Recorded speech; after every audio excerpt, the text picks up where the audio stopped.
सांगली में आमदार सदाभाऊ खोते ने जयंत पाटिल पर तीखी टिप्पणी करते हुए कहा कि एक मत का विजय हो या 1000 मतों का विजय, विजय तो विजय होता है। महाराष्ट्र का नेता बनने के बावजूद क्या अपने साथ एक आमदार भी नहीं रख सकते?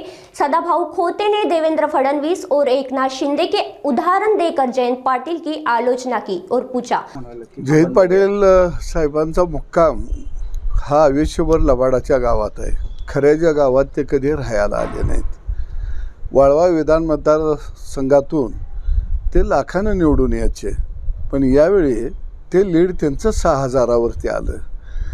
म्हणजे हे अंतर किती कापलं या मतदारसंघातली जनतेनं हे बहुतेक करून ते विसरलेले आहेत।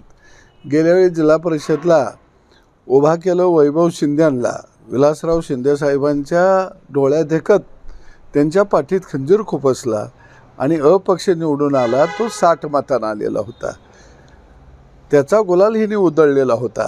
मला वाटतं त्याचाही विसर यांना पडला असावा आणि म्हणून निश्चित या निवडणुकीमध्ये हा गावगाड्याचा विजय झालेला आहे।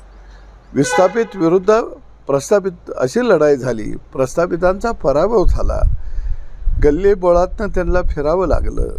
महाराष्ट्राचं राजकारण करणारा माणूस गल्लीत हात जोडत बसलेला होता आणि लबाडाच्या कहाण्या आणि लबाडाचा आवातनं गावागावात देत सुटला होता, जाती जातीत भांडणं लावत सुटलेला होता।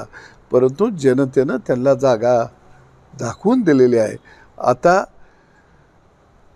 एका मताचा विजय काय आणि 1000 मताचा विजय काय?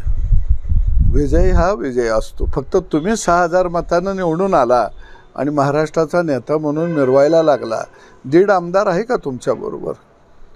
महाराष्ट्राचा नेता व्हायचा असेल तर आदर्श घ्या एकनाथ शिंदे साहेबांचा, आदर्श घ्या देवाभाऊचा। एक नागपूरमधला नगरसेवक 150 आमदारांचा नेता होतो, 3 वेळा मुख्यमंत्री पदाची शपथ घेतो। एक रिक्षा ड्रायव्हर या राज्याचा मुख्यमंत्री होतो, एकनाथ शिंदे साहेब उपमुख्यमंत्री होतो।